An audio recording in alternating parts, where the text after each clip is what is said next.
con la colaboración de ITEC Psicología e Ítaca Formación.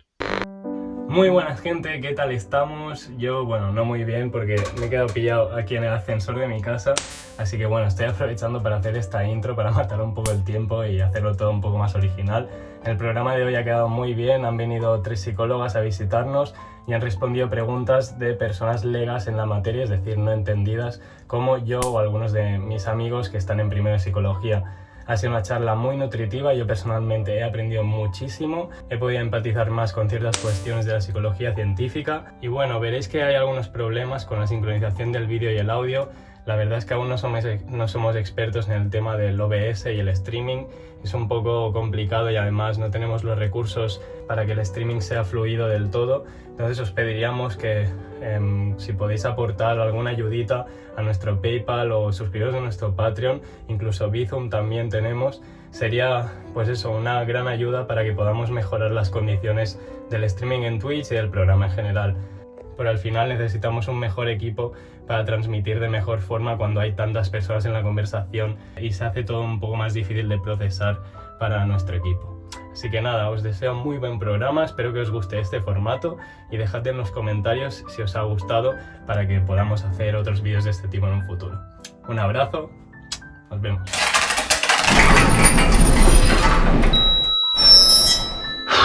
Joder, tengo para rato aquí. Pues bienvenidas a todas a un nuevo episodio en Grama. Estamos en esta ocasión con Carolina Trujillo, María Recuenco y Tamara Gómez.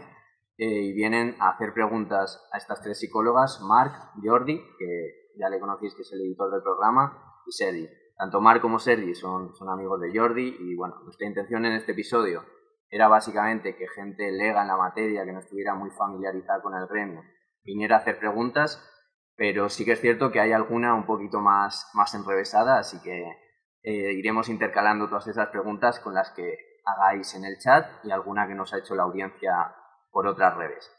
Así que nada, para empezar, si queréis, vamos presentándoos una por una. Si quieres empezar tú, por ejemplo, Tamara, ¿quién eres? ¿De dónde provienes? ¿A qué te dedicas? Terapiascontextuales.com es tu comunidad de formación online en psicoterapia. Entra en nuestra web y elige entre más de 15 cursos disponibles. Fórmate 100% online y con role-playings para que aprendas observando. Encuéntranos en las redes sociales y conecta con otros psicoterapeutas en eventos online. Empieza hoy a formar parte de una gran comunidad. Bueno, yo soy Tamara, soy psicóloga, casi psicóloga sanitaria, estoy ahí con el TFM y el práctico. También soy especialista en recursos humanos, pero redirigí un poco mi carrera y por eso comencé con el general sanitario. Y en redes también intento aportar mi granito de arena, divulgar, sobre todo para no psicólogos, ¿no? Para que la psicología pueda llegar a la gente. Y eso es un poco mi vida. Vale, María, si quieres. Hola a todos, mi nombre es María y al igual que Tamara soy psicóloga sanitaria.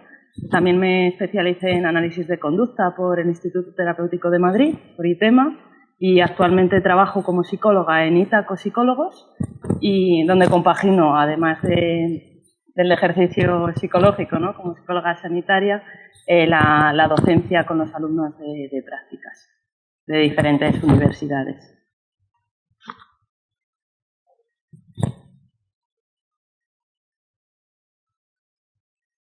Perdón, que lo he dicho silenciado. Carolina.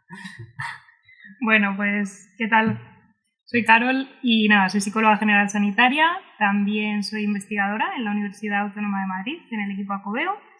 Soy experta en modificación de conducta, también por el Instituto Terapéutico de Madrid y, experta en terapias de tercera generación. Me encanta la clínica, pero también me encanta, las historias, la vida, charlar, divulgar, así que encantada de estar aquí y un honor estar en Engrama. Muchísimas gracias. Nada, gracias a vosotras. Y ahora pasamos a que se presenten los invitados que van a hacer las preguntas. En primer lugar, si quieres, Marc.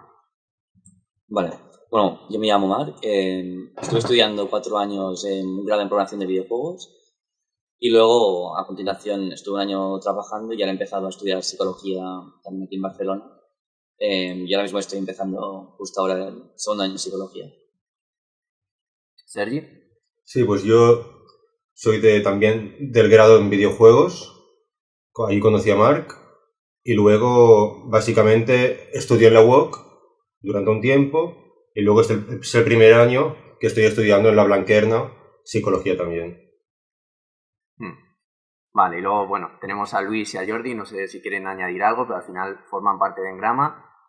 Si queréis cualquier cosilla, chicos, y si no, pasamos ya a las cuestiones. Sí, bueno, yo solo a decir que he estudiado audiovisuales y, bueno, me ocupo de la parte visual de Engrama, todo lo que sea vídeos, creación de contenido, y me interesa mucho la psicología, la filosofía también, y bueno, lo poco que sé realmente la psicología científica lo he aprendido a través de Engrama, y bueno, nada más, esperando aprender un poco más hoy con todos vosotros. Dicho esto, si queréis, chicos, comenzamos con las cuestiones. Ya cualquiera que queráis lanzar, si queréis empezar de más sencillo, a priori más sencillo, aunque eso va a ser un poco subjetivo, a más enrevesado, y luego nosotros, tanto Luis como yo, vamos intercalando con preguntas que puede dejarnos la audiencia en el chat, como con preguntas que tenemos por aquí.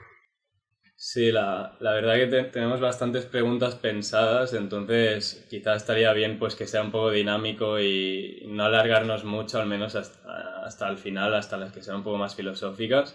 Entonces primero hemos pensado como unas preguntas más de curiosidades de personas ajenas al gremio respecto a temas más de... Bueno, para nosotros son temas como más misteriosos, digamos, porque no los conocemos. Y aunque queríamos empezar con una pregunta que es más dirigida a que las personas de a pie puedan, bueno, que sea realmente útil para ellas, y queríamos preguntaros cómo podemos escoger un buen psicólogo. Vale, pues realmente quien queráis, Tamara, María o Carolina, y luego podéis entrar otra matiza. Si queréis levantar la mano y os damos pie. ¿Ninguna quiere responder? A ver, a mí me da un poco de palo porque tengo un directo sobre esto con Rafa, Estímulo Mamarracho, en mi Instagram. Y bueno, ya he hablado mucho. Creo que ellas dos pueden aportar bastante, así que yo prefiero matizar. Si es que hace falta, que lo dudo. Vale, redirigiremos igualmente a ese episodio, vamos, a ese vídeo que tienes con Rafa. Pero si queréis, Tamara y María, añadir algo sobre esto. Vale, yo si queréis, o sea, en el directo que hicieron Rafa y Carol, yo lo estaba viendo en directo, así que bueno, y es algo que bueno, como yo todavía no estoy ejerciendo, a mi cuenta personal, o sea, mi cuenta de divulgación, ¿no? Me llega muchas personas que me preguntan por terapia, ¿no? Entonces es como gran parte de mi divulgación es redirigir a gente, ¿no? Entonces, si es para psicoterapia, ¿no? Es importante que exista una habilitación o el general sanitario, que el profesional esté colegiado, ¿no? Con seguro de responsabilidad civil y todas estas cosas. Luego, que siga una corriente y que haga una práctica basada en la evidencia, que esto puede parecer lo normal, pero ya sabemos que no lo es y que cuesta encontrar a profesionales que de verdad pues estén comprometidos en una práctica basada en la evidencia. Y yo luego también aportaría cosas como de relación terapéutica, ¿no? O sea, esto no voy a decir como la palabra intuición o tal, pero sí que tú, cuando contactes con el o la profesional, que te lo explique todo, ¿no? O sea, que te haga pues una buena evaluación, pero y eso incluso antes de la evaluación, que realmente tú le cuentes el motivo por el que tú vas a acudir a consulta, ¿no? Y que esa persona te diga, mira, yo trabajo así, así, así y así, yo cobro esto, no te puedo decir exactamente el número de sesiones, pero sí que calculo que para lo que tú me estás contando, pues esto podemos estar, no sé, 6 meses con 3 sesiones por mes, no sé, algo así, y que durante todo el proceso explique la técnica, ¿no? Esto lo estamos haciendo para esto, por esto, y yo necesito que tú hagas esto en casa para que vayamos en la misma dirección, ¿no? Y yo creo que por mi parte eso. No sé si María seguro que puede aportar algo. Totalmente de acuerdo contigo, Tamara. Yo también vi ese directo de Carolina y Rafa, que ahora Carolina nos profundizará, pero como tú dices, yo personalmente lo que me he encontrado muchas veces en consulta es a clientes, a pacientes, anteriormente han tenido ciertas experiencias, pero vamos a actuar en función de unos objetivos. ¿Qué quiere decir esto? Es fundamental que el cliente está claro que muchas veces no tiene ni idea de qué es la psicología, de cómo vamos a proceder. Por eso es tan importante que, ya sea en una sesión informativa, que antes de comenzar este proceso, este profesional te explique muy bien cómo se va a proceder, en qué va a consistir un tratamiento psicológico. Es decir, muchas veces se tiene como pensado de yo voy a ir a hablar, algo me dirá. No. Es importante que antes de empezar este proceso, el cliente, el paciente, el usuario, sepa cómo se va a proceder, qué objetivos son los que se van a trabajar. Y esto pasa por explicar el modelo de trabajo. Está claro que no todo el mundo va a poder saber cuál es el modelo más apropiado para el éxito terapéutico. Por eso también creo que son muy importantes este tipo de directos, de entrevista que al final hacéis. Muchísimas gracias de verdad por hacerlo posible, porque creo que es la forma de que personas que no tienen ni idea de psicología puedan al menos, ya no que se conviertan más expertos en psicología, sino que sepan a quién acudir si tienen un problema, que tengan ciertas ideas, ciertas herramientas, aunque sea para buscar un buen terapeuta. Pero así, en línea general, lo primero que les diría es importantísimo que se les explique el proceso a seguir, qué objetivos son los que se van a poner y, por tanto, el modelo terapéutico, como bien ha dicho Tamara.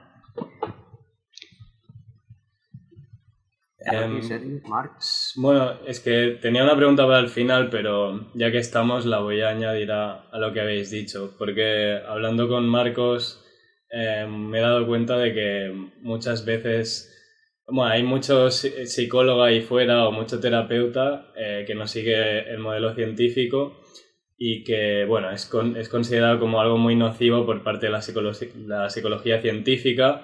Entonces, muchos de los que estamos aquí, Marc, Sergi y yo, siempre nos han interesado, por ejemplo, el psicoanálisis, que es al final lo que más te llama un poco a la psicología, ¿no? Esa parte mística es lo que más te fascina a la hora de entrar en contacto. Y con Marcos hablábamos siempre de que el psicoanálisis, por ejemplo, se ha demostrado que si tiene algún tipo de efecto es efecto placebo. Entonces, yo tenía una duda respecto a esto, que es si vosotras, por ejemplo, aceptaríais una terapia, ¿qué os parece mejor? Por ejemplo, una terapia más fundamentada científicamente, pero que quizás sea menos efectiva, o algo que tenga un efecto placebo, que no esté demostrado científicamente, pero que al final quizá lo que produce en el paciente, por intangible que sea, tenga mejores resultados o al menos buenos resultados. ¿Qué diríais de ante esto? Bueno, pues si puedo, me parece una pregunta súper interesante y súper pertinente además, ¿no? Si una persona trabaja desde el análisis funcional, que yo creo que es lo único que les ha faltado a María y a Tamara, el análisis funcional, por definición, tiene como objetivo individualizar, con toda la evidencia posible, vamos a individualizar entonces el tratamiento para que eso le funcione a la persona con mayor probabilidad. Con lo cual es muy raro que si nosotros funcionamos con evidencias y a la vez hacemos análisis funcional, no funcione. Otra cosa sería el modelo cognitivo-conductual, que el nombre ya por sí flaquea porque todo es conducta, cognitivo-conductual es redundante, pero por ejemplo el modelo cognitivo-conductual, la filosofía es, para estos trastornos o estas problemáticas, por ejemplo ansiedad, pues relajación. Entonces yo, la mayoría de clínica que yo tengo de ansiedad, no les enseño en relajación, porque a lo mejor tienes ansiedad porque tu jefe es X, o porque no has tomado una decisión, o porque estás en una relación que no tiene ni pie ni cabeza, pero eso solo te lo dice el análisis funcional, por eso es tan individualizado, ¿no? Entonces sería unar las dos cosas.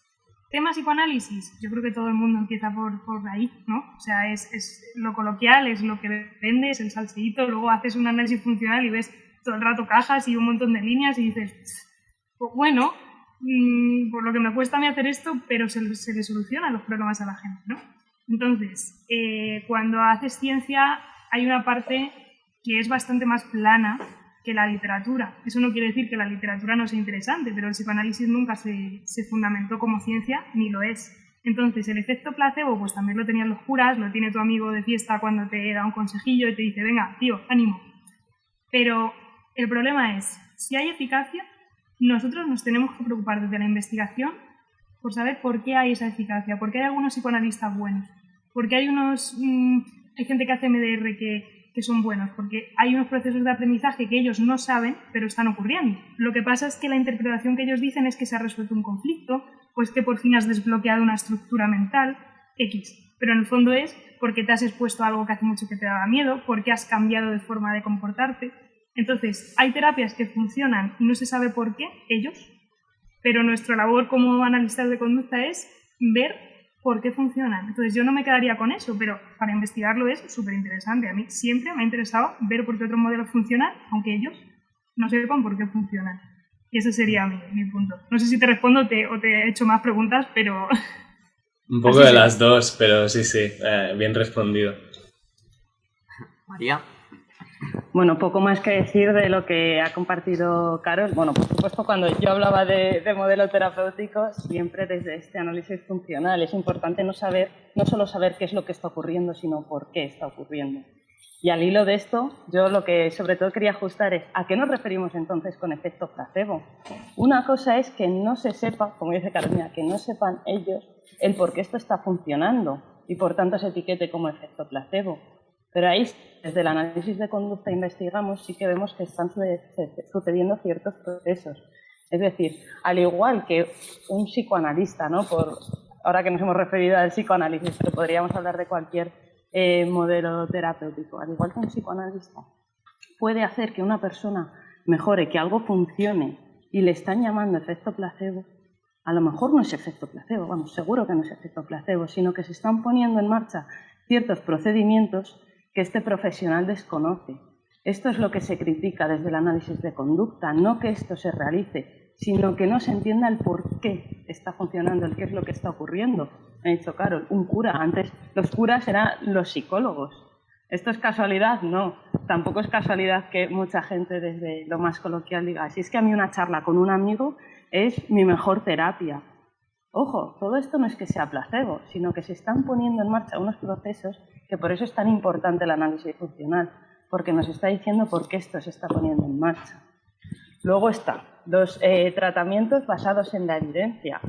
Simplemente por cerrar con lo que ha dicho Carolina, no es tan tajante efecto placebo, que eso ya lo he comunicado anteriormente, o tratamiento basado en la evidencia. La evidencia al final no deja de ser como dice, esto ante la ansiedad funciona la exposición, funciona la relajación, no deja de ser un recetario. Lo importante es conocer el por qué funciona. Y esto se trasladaría tanto a lo que hemos llamado efecto placebo como a la terapia cognitivo-conductual, que ya el nombre es erróneo, como al análisis de la conducta. ¿Cuál es la diferencia? Que desde el análisis de conducta sí que se sabe el por qué eso está funcionando. Se interviene como en un objetivo teniendo en cuenta el por qué. Pero, solo una cosa más. Es que me ha surgido, ya acabando de matizar la pregunta que había hecho, tú, por ejemplo, desde el análisis de conducta puedes entender mejor el porqué de las cosas, pero realmente podemos llegar a saber exactamente qué cosas están interviniendo en la satisfacción de ese paciente en caso de una terapia psicoanalítica o todo eso, o hay muchas cosas que escapan de las manos y que por lo tanto llegan a ser más efectivas en otras terapias e incluso el análisis de conducta no puede llegar a conocer eso, ¿no? No sé, O me paráis o me lanzo. Dale. Yo quiero que te lances tú, Carolina. ¿Te lo dejo a ti o a Tamara? Vale. Bueno, creo que esto tiene mucho de mito, ¿no? Aunque sé que no lo has dicho, pero lo digo a la audiencia, que el análisis de conducta es reduccionista, que no llega a que hay problemas que son mejores aplicar otro tipo de terapias más profundas y todo ese rollo, que llegan más a la profundidad del individuo, y entonces el análisis de conducta es una cosa como solo de técnicas y solo de estrategias para resolver problemas, y eso es completamente erróneo. O sea, un analista de conducta puede estar haciendo sesiones con una interacción verbal y solo eso, entre muchísimas comillas, que es lo único que hacen algunos psicoanalistas, ya cambia. Porque está habiendo un intercambio verbal que cambia funciones, altera funciones de la vida de la persona. Si una persona está en una relación de maltrato y entonces empieza, no, es que por ejemplo es muy bueno, no sé qué, y yo empiezo a moldear y a decir, bueno, tan bueno no será. Y la persona me dice, bueno, es verdad, tan bueno no será. Digo, bueno, entonces si no es bueno, ¿qué es? Entonces yo estoy cambiando funciones, estoy alterando las variables y no le estoy diciendo respira. Estoy debatiendo, estoy moldeando un discurso. Entonces, muy pocas personas saben, desgraciadamente, que los buenos analistas de conducta le dan al lenguaje muchísima importancia. Es una crítica que se le ha hecho a los analistas de conducta del principio. Les decían, oye, ¿por qué no interactuáis con el lenguaje? Pero con todo el desarrollo que ha habido ahora la tercera generación que le está dando muchísimo bombo, a día de hoy ya el análisis de conducta no cojea de esa pata. Pero es verdad que coloquialmente, Jordi, sí que parece que los analistas de conducta somos personas que solo resolvemos problemas del entorno y le decimos, cuando salgas haz esto, pero como que en la sesión no estamos trabajando con la persona y sus emociones. Y eso es falso, porque la persona y sus emociones están con nosotros en la hora de terapia. Entonces, cierto es que muchos analistas de conducta pudieron pecar de eso, pero en los años 60, te diría, o sea, ahora mismo si tú te formas en lenguaje y en conducta verbal, tú puedes modificar funciones solo hablando. Pero en la calle no se sabe, desgraciadamente, y parece que el psicoanálisis entonces o la Gestalt llega más a la profundidad, pero no, solo porque licita un poco más de emoción, a veces para nada. Es decir, ¿por qué te tienes que poner a llorar? ¿Va a ser tu terapia más efectiva si empiezas a pensar que es que todo viene de un trauma? Se ha demostrado que hay falsos recuerdos, que terapeutas inducen falsos recuerdos en sesiones de hipnosis, y entonces, pues sí, mi terapeuta me mueve mucho por dentro, pero tu terapeuta lo que está haciendo es cobrarte 120 euros de una terapia gestáltica y no has solucionado que tienes que dejar a tu novio. Entonces, bueno, es siempre llegar a... Yo soy muy sarcástica, pero es que me pone los nervios porque recibimos en consulta gente de, no, es que llevo 5 años con una terapeuta Gestalt. Y es como, pues tío, no sé. O sea, no por menospreciar terapias largas, pero eso es una barbaridad. 5 años de terapia sin cambios, para quien le guste bien, pero me parece más como ir al fisio, que no tiene un objetivo final, sino como, pues voy de vez en cuando y me aclaro, porque el mero efecto de hablar también está demostrado que tú te expones a verbalizar y tiene un efecto terapéutico hablar 1 hora. Pero eso para quien lo quiere. Desde mi punto de vista, ya me callo. Perdón, para el que lo quiera y el que lo quiera conscientemente. Es decir, que a propósito haya ido ahí porque quiera esto, no con otro objetivo diferente. Si queréis, chicos, antes de continuar, que nos lea Luis alguna del chat, que van a colación de estos temas, por eso lo digo, y luego ya continuáis vosotros. Pues la verdad es que hay varias preguntas muy interesantes. Desde aquí, gracias a la gente por participar. Y bueno, voy a unir 2 preguntas, ¿vale? Porque creo que tienen relación. Pregunta Corez R. Si existe un mínimo de sesiones, un mínimo de tiempo entre sesiones para tener con el terapeuta. Esta persona cuenta que, por ejemplo, le dijeron que no podía ir cada menos de 15 días porque no servía de nada, le comentaron, ¿no? Por su parte, Chalas pregunta, dice, a mí me gustaría preguntar si en la fase de diagnóstico en la terapia es necesario tener citas de forma semanal, dado que hasta tenerlas se pierde un tiempo de 3-4 semanas. Es decir, si este tiempo entre sesiones podría ser menor en la fase de diagnóstico, si tiene algún papel, si tiene alguna utilidad o una función, ¿no? Quien quiera participar, responder la pregunta, si quiere María, por ejemplo. A ver, el tiempo estimado, digamos, entre sesiones tiene que ser el suficiente para que no pase demasiado tiempo y que la terapia, por tanto, sea eficaz, pero un mínimo, porque al final la intervención no va a ser únicamente las horas de terapia, sino la puesta en marcha en su contexto habitual, en los diferentes contextos de nuestro cliente, de las pautas que se dan en sesión. Por tanto, más que haber un tiempo mínimo y máximo, por ejemplo, nosotros con lo que trabajamos es 1 hora semanal. Y creo que es lo que habitualmente se hace. Eso de que menos de 2 semanas no tendría sentido, creo que puede entrar en debate. No sé exactamente el contexto en el que se lo dijo este terapeuta, pero respuesta rápida, digamos. Nosotros trabajamos con 1 hora de periodicidad semanal, que al final es pues lo que se ha demostrado de tanto como tiempo mínimo o máximo, que haya un espacio entre sesiones para que, por tanto, el proceso pueda ser efectivo. Hay veces que nos dicen, pero no puedo venir mañana o pasado. No, tiene que pasar un tiempo, ¿no?, para que esto sea eficaz, pero tampoco mucho tiempo para reducir esta eficacia. No sé si Carol o Tamara quieren decir algo más. Perdón, puntualiza Corec R más de 2 semanas. Entiendo que sería con un periodo de tiempo mayor de 2 semanas. Claro, yo creo que depende, o sea, es que yo estoy intentando no decir depende, pero creo que si estudias psicología es imposible eliminar esa palabra. Pero bueno, si por ejemplo tienes una fobia a volar y no te urge, pues puedes venir cada 3 semanas. Pero se le tiene que explicar a la persona que entonces se va a, digamos, atrasar todo. Cuando dicen, no, la fase de evaluación es perder, no sé si alguien ha dicho exactamente cómo perder, no, es una inversión brutal. O sea, yo me hago unas historias clínicas de 5 folios por hora y luego ahí tengo toda la info y ya cuando puedo hacer el análisis funcional siento que tengo éxito en el caso porque controlo la conducta, ¿no? En ese momento o sé cómo están formadas las variables. Yo diría que es la fase más importante con diferencia.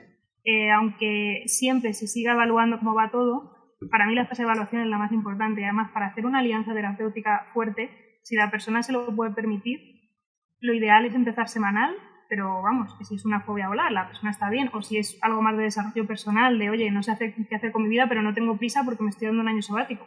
Si quieres venir cada 2 semanas, yo creo que depende de la gravedad de la demanda terapéutica. No sé qué opinas tú, Tam, cómo lo ves, qué te dicen en el máster. A ver, es que pues justo yo bastante formación en cuanto a fobias sí que he tenido, ¿no? Por ejemplo, protocolos de fobias a las cucarachas, que esto es como súper interesante porque es muy específico. Y bueno, o sea, lo ideal sí que se suele decir, ¿no? De que sí puede ser semanal hasta que más o menos vayas encaminado. Y luego, si hay un seguimiento, pues oye, se van esparciendo sesiones también para dar autonomía, ¿no? Para no crear esa dependencia de vienes semanalmente y tiene que ser todas las semanas, ¿no? Pues oye, ¿qué tal si nos vemos ya dentro de 2 o 3 semanas? ¿No? Y un poco también para que la persona al final aplique todos esos aprendizajes a su vida diaria, que es al final el objetivo final. Pero respuesta corta es depende. Lo siento. Jordi, Seth y Mar, si queréis continuar con vuestra pregunta. Mar, tengo una que, como he mencionado antes, muy por encima sobre la terapia MDR, de que no sé si has puesto en la categoría de terapias o métodos con evidencia científica o sin evidencia científica. ¿Cómo la veis por vuestra experiencia? Digo porque me lo han hecho a mí y era muy escéptico al principio y pues sí que noté algunos defectos, por ejemplo, yo sé, a nivel de sueños después de una sesión, una cosa que no había pasado en mi vida y es que era muy escéptico, me refiero. No sé si por efecto placebo de autoconvencerme a mí mismo pudo hacerme algo, pues que yo era muy escéptico. Entonces, ¿qué opináis sobre la MDR? ¿Podéis especificar qué es? Porque yo ni idea. Y seguro que la gente que lo está viendo también no se entera. Mejor ellas, ¿no? Porque... Sí. Ánimo. ¿Quieres especificar tú, por ejemplo, Carol, lo que es MDR y luego que nos comente María o Tamara su opinión al respecto? Bueno, pues voy a intentar dar una aproximación, pero como no soy experta en esta forma de intervenir, pues la premisa básica de este tipo de terapias es acceder a una especie, es que voy a decir terminología con la que no trabajo, ¿vale? Entonces voy a hacer como que la manejo y como que me la creo. Es acceder a una especie de trauma bloqueado o experiencia pasada bloqueada que tú estás de alguna manera rechazando y estás escondiendo, me parece un poquito regulero. Eso sería la premisa y entonces la práctica, que sí que se ha demostrado que hay evidencia moderada, que eso ahora debatimos por qué, las analistas de conducta que están aquí, y creo que se fundamenta en que con el movimiento rápido de los ojos, si tú vas siguiendo al terapeuta mientras te evoca volver a ese pasado, se desbloquearía y se desharía esa especie de trauma. Y no encuentro una manera, no sé, menos políticamente incorrecta de definirlo, porque no lo controlo y yo no uso estos términos, pero sí que tiene evidencia moderada. Según la palabra. No sé si me equivoco, chicas, pero la tuvo, o por lo menos moderada. ¿Sabéis, chicas, si teníais evidencia? ¿Amara o María? A mí me consta, como dice Carolina, que sí que hubo esa evidencia moderada. Pero ahora bien, yo vuelvo un poquito a lo que estábamos comentando antes Carolina y yo. ¿Por qué tuvo evidencia? Porque al final, muchas veces cuando se habla de evidencia, se acaba cayendo en una explicación circular. Es decir, vale, ¿por qué tuvo evidencia? Porque muchos pacientes o clientes mejoraron esta dificultad que les llevaba a terapia porque se la aplicaron. Vale, pero bien, ¿por qué mejoraron? Porque esta técnica funciona. ¿Y por qué esta técnica funciona? Porque estos pacientes mejoraron. Y al final se acaba en una explicación circular. ¿Tiene evidencia? Pues sí, puede haber muchísimos estudios que demuestren que estos individuos, estas personas que acudieron a terapia y se les aplicó, funcionó. Pero volvemos a lo de antes. ¿Por qué? ¿Qué principios de aprendizaje, qué leyes explican que estas personas mejorasen en este punto? Yo, igual que Carolina, me pierdo bastante con esa explicación porque es terminología que no controlo, pero simplemente, por poner un ejemplo, se desconoce la diferencia que puede haber entre esta aplicación y, por ejemplo, una exposición encubierta, que es lo que se hablaría más desde el análisis de conducta. Y lo que sí que hay evidencia, y ya no solo evidencia de explicación circular, sino con esa explicación de por qué funciona en cuanto a la exposición, es mucho mayor de, por ejemplo, la explicación que se ha producido en esta otra intervención. Ahora volvemos, que esto ya a lo mejor es más opinión personal, pero que se habla mucho de modas. Qué guay, ¿no? Lo de esta terapia con los ojos porque despierta un trauma. Pero a lo mejor no estamos hablando de otra cosa diferente, de un condicionamiento, una asociación que ha ocurrido y, por tanto, en terapia se busca descondicionar, desasociar esto. ¿Cámara? Sí, nada, yo quería comentar que hasta donde yo sé sí que tiene evidencia moderada, pero creo que solo en TEP, ¿no? Porque también se está viendo cómo este tipo de terapia se está aplicando a otros trastornos, ¿no? O sea, yo lo he visto, es que de depresión, ansiedad, lo he visto hasta para tema de pareja. O sea, es como para todo, ¿no? Entonces, sí que es verdad que tiene evidencia moderada para el TEP, pero en el momento en el que no se conoce el proceso por el cual está funcionando y tú lo estás atribuyendo a el Rapid Eye Movement ¿no? Es como, no hay evidencia para decir esto funciona porque movemos los ojitos. Entonces, ahí sí que es verdad que eso hay que explicarlo de alguna forma, ¿no?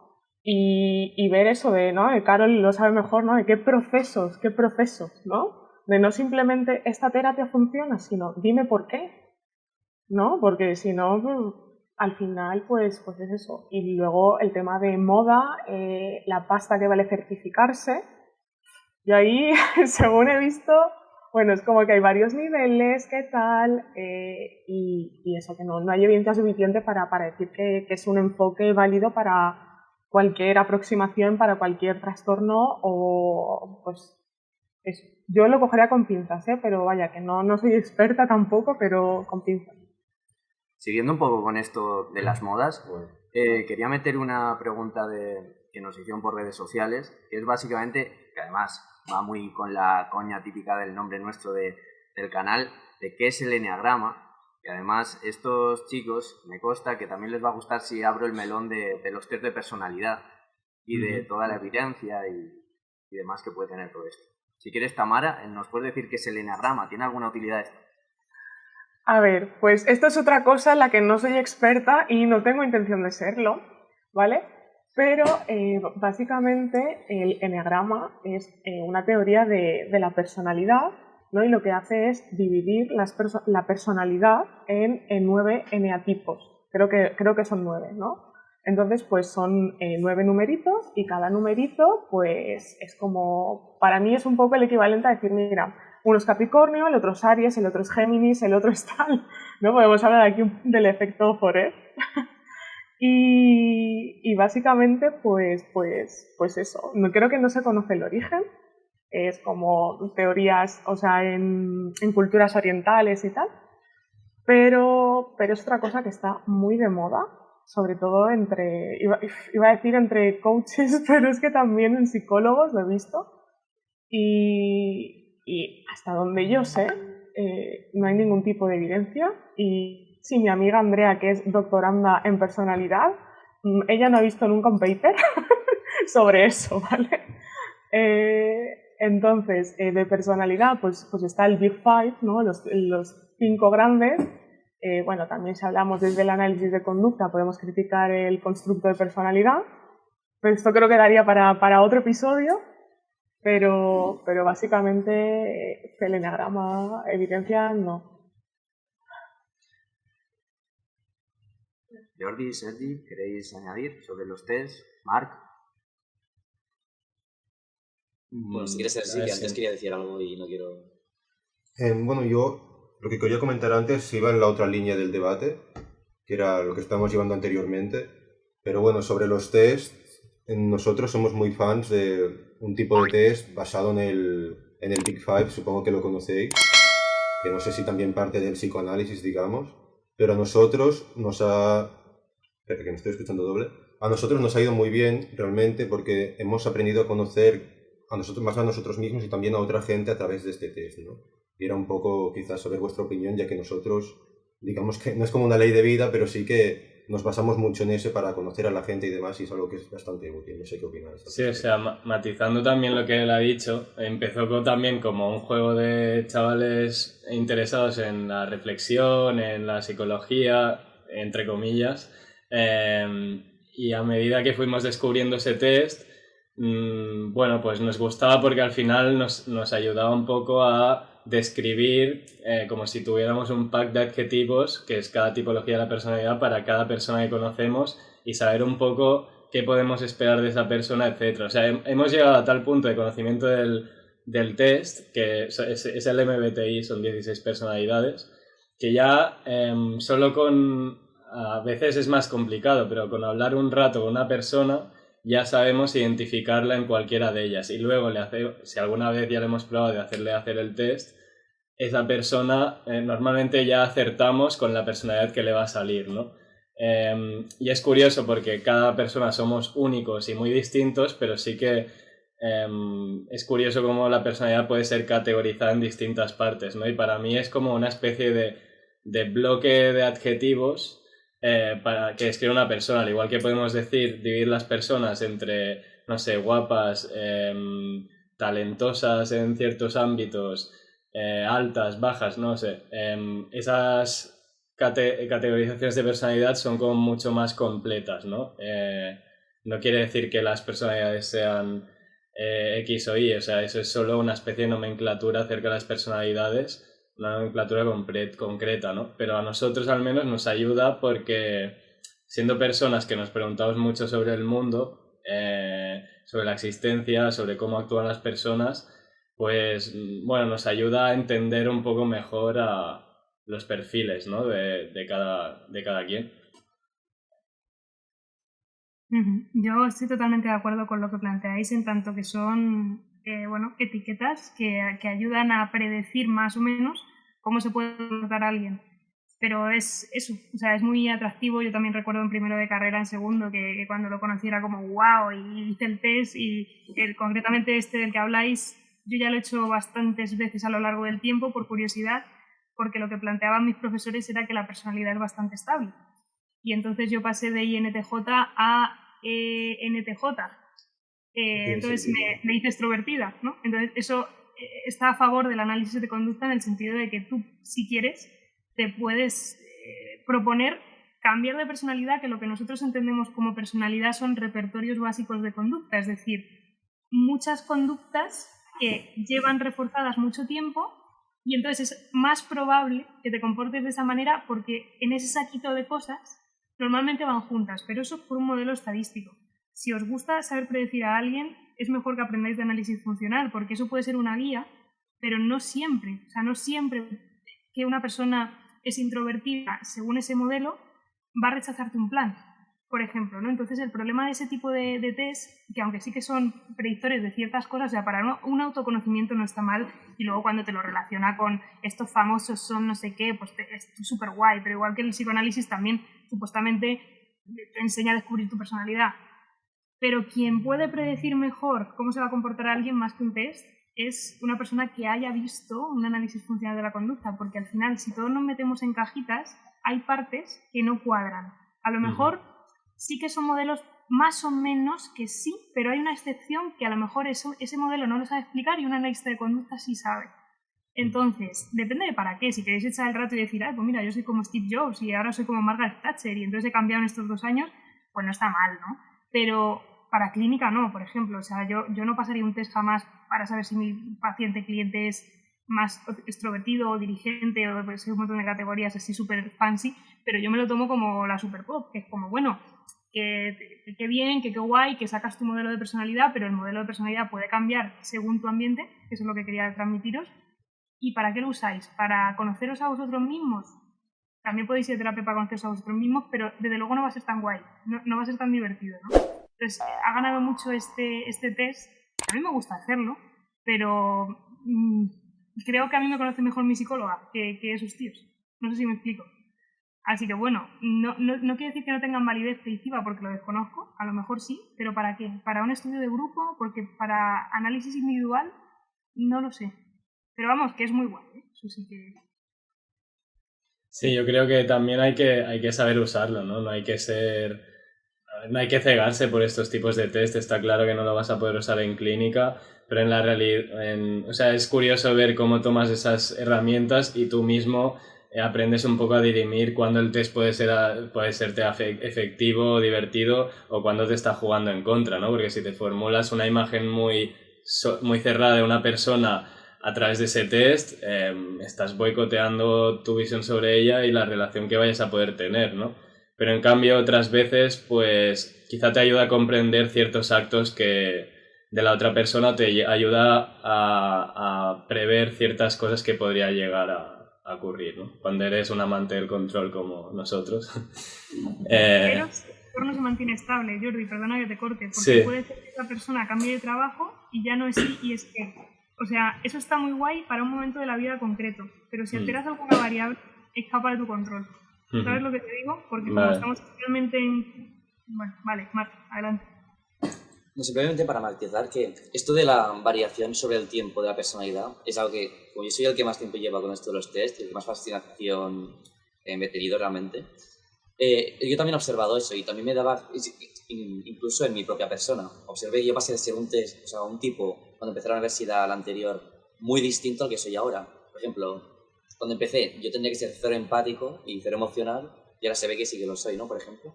Entonces, estos cambios, yo he observado no solo en mí, sino en otras personas, se ven, yo además la teoría que tengo, no porque el test esté mal o bien a nivel de sus constructos de personalidad, sino de que está mal hecha la herramienta para que una persona sea capaz de conocerse a sí misma y plasmarlo en un test, por así decirlo. Entonces sí queda claro que la herramienta, por así decirlo, está sesgada en función de lo mucho una persona realmente se conoce a sí misma.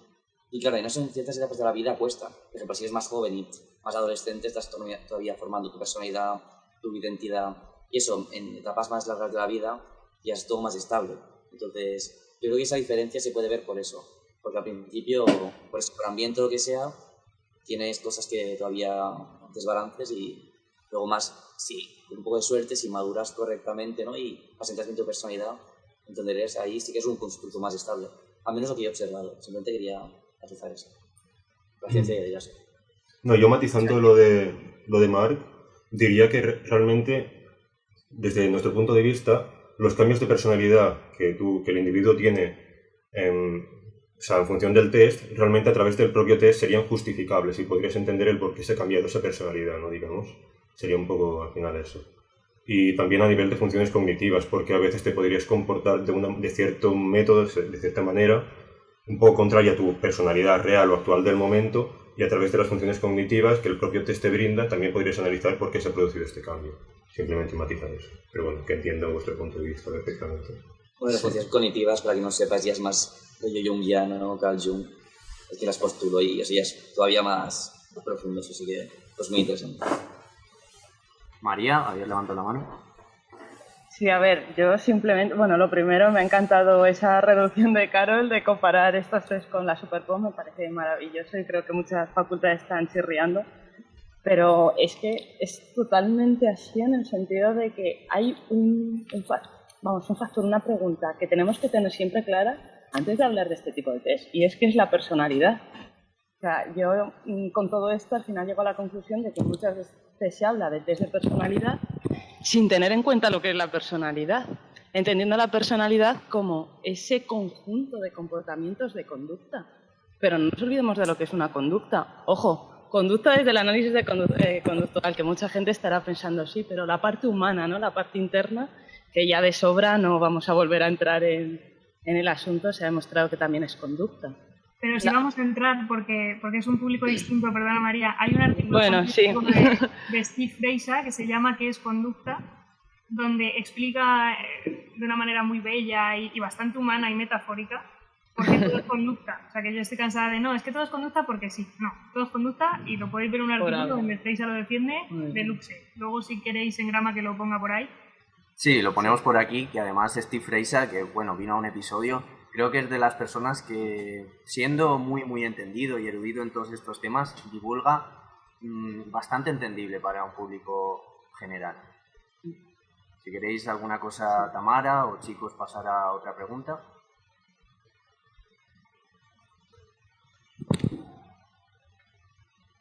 Como queráis. Marc, Sergi, Jordi, ¿una cuestión más que tengáis por ahí? Pues hay cuestiones sí que tengo, entonces. Claro. Pues ya sería cambiar a otro tema. Sí. ¿Sí? ¿Problema? Bueno, pues espera, Marc, que para cerrar el tema del misticismo y todo esto, tenía yo... Os la voy a leer porque queda más bonito tal como la he escrito y aparte es un tema también un pelín denso. Es un poco sobre la relación entre el sitio de la espiritualidad y el misterio dentro de la ciencia, ¿no? Donde queda relegado esto. Entonces, me gustaría saber cuál es vuestra relación con lo que los humanos consideramos místico. Pues aunque la magia no exista, desconocemos todas las posibilidades que el universo nos ofrece y por lo tanto lo místico se convierte en algo natural y quizás necesario. Existe una poesía de lo misterioso, una parte intrínseca del humano que hace del mundo un lugar más digerible. ¿Creéis que hay que dejar a un lado la espiritualidad y el atractivo del misterio en pos de una realidad totalmente científica, contrastada y por ende limitada? ¿Cómo pueden convivir esas dos formas de interpretar la realidad? Y ya también pues hablar un poco del hasta qué punto también algo místico y no contrastado puede llegar más lejos, o sea, puede ser menos certero que la ciencia, pero al final puede llegar más lejos que la misma, ¿no? Que al final está limitada por esa necesidad de demostrarlo todo. Entonces, volviendo a esto, os vuelvo a repetir, hay que dejar la espiritualidad y el atractivo del misterio en pos de una realidad totalmente científica y limitada, y cómo pueden convivir esas dos formas de realidad.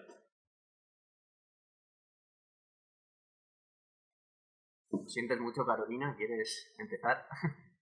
Es que a mí me encanta la filosofía, entonces, bueno, no sé si Tamara o María quieren añadir algo porque... ¿Queréis añadir algo? Todo tuyo, todo tuyo. Vale. Jordi, muy interesante. Otra vez depende, ¿no? Yo, ya digo, soy una apasionada de la filosofía y de la literatura, pero fuera de sesión. No quiere decir que dentro de sesión no las use, porque las uso para entender, porque las narrativas al final son compartidas, ¿no? De la forma de narrar, o sea, yo no desprendería la mística de la cultura, porque nosotros también somos cultura. Pero si la salud mental de mi cliente está en juego, yo no haría mística jamás, sino que aplicaría el método científico.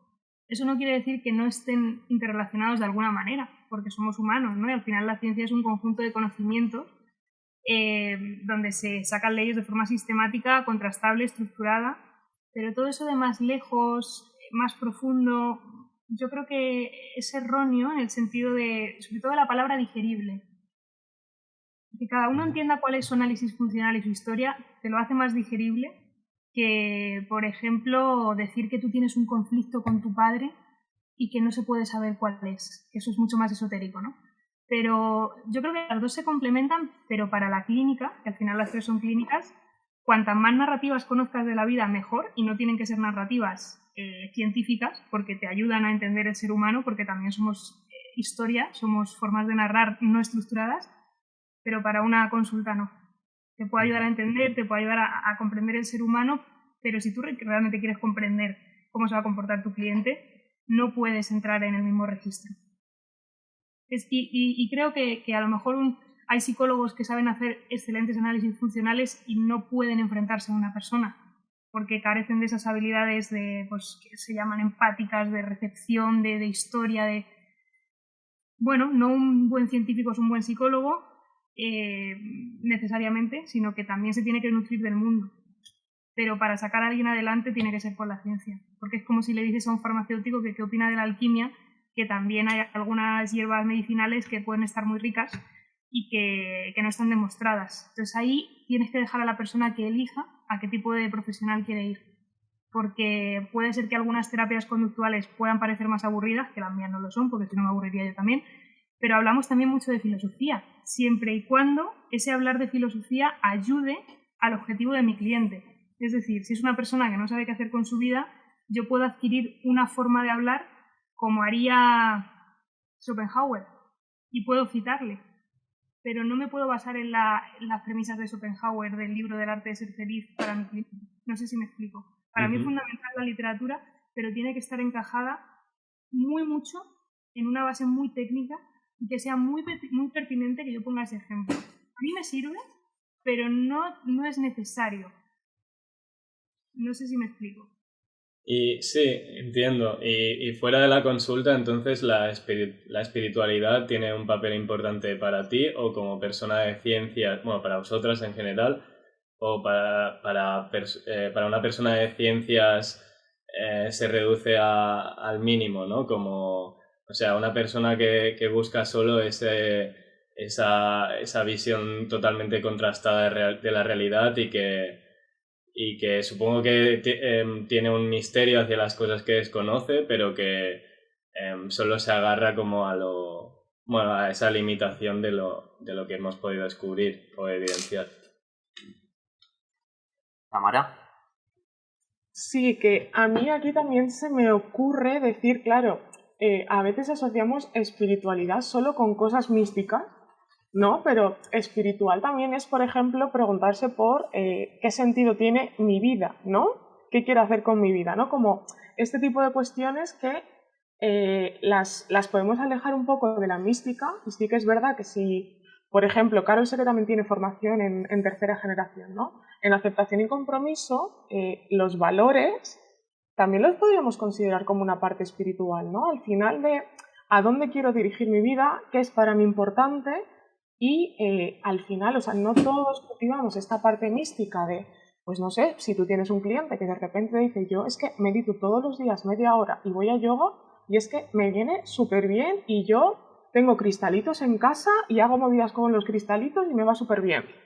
Pues como quien reza el rosario, ¿sabes? O sea, cada uno, pues al final, pues la vida a veces es muy dura y nos alivia un poco el querer cositas místicas, ¿no? Entonces, mientras tú eso no lo apliques y no guíes tu terapia por eso, ¿no? Porque ahora estamos en Mercurio retrógrado y entonces pues tenemos que hacer la terapia no sé cómo, pero sí que es verdad que espiritualidad entendida como valores, que es importante para mí ahondar un poco en este tipo de cosas, porque hay gente que, bueno, que tiene niveles de introspección más bajitos, ¿no? Entonces tampoco tú no vas a venir a terapia, vas a decir, pues no, vamos a meditar, vamos al mindfulness, porque no estarías siguiendo algo metodológico riguroso, pero yo sí que diría de no dejar fuera la espiritualidad, porque al final es una dimensión del ser humano,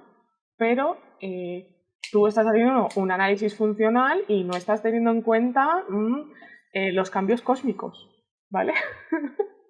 Así que, bueno, eso. Vale. María. Sí, simplemente por cerrar, trayendo el ejemplo que ha puesto Carol de un farmacéutico, creo que al final ciencia y no ciencia nos va a acompañar siempre a cada uno de nosotros. Ojo, ahora bien, vamos a diferenciar a nosotros dentro de una profesión. A mí siempre me gusta poner en estos casos ejemplos de otras profesiones científicas que todo el mundo sabe que son científicas y no las ponen en duda, como psicología. Psicología también es una ciencia, pero mucha gente la pone en duda. Entonces me gusta poner muchos ejemplos. El ejemplo que ha dicho un farmacéutico puede ser buenísimo. Y lo decir, pues yo después de trabajar viendo una serie me tomo estas hierbas naturales porque me sientan bien. Pero no por ello le va a dar estas hierbas naturales a un paciente que está con quimio, por ejemplo, o con cualquier otra enfermedad. Es decir, hay que saber diferenciar lo que es uno y lo que es uno como profesional. Y entonces, como dice Carol, la ciencia siempre por delante. Si yo quiero que esta persona tenga estos objetivos, se va a hacer siempre acompañado desde la ciencia, a pesar de que la no ciencia siempre nos acompaña y podemos utilizarla y dirigirla en función de nuestros objetivos. Y luego ya más a nosotros como a nivel personal, pues igual que este farmacéutico, tenemos la ciencia, la no ciencia, pero sin olvidarnos de nosotros como profesionales. Sí, dale. No. Sí, ya para finalizar este tema, digamos, una pregunta que yo quería hacer era relativa al tema del lenguaje que habéis comentado, que habéis hecho énfasis en que el lenguaje es algo muy importante en las terapias o terapias de conducta, ¿no? Y contrastándolo un poco con el tema del psicoanálisis quizás, que es algo más, digamos, de abordar el trauma, ¿no? Por así decirlo.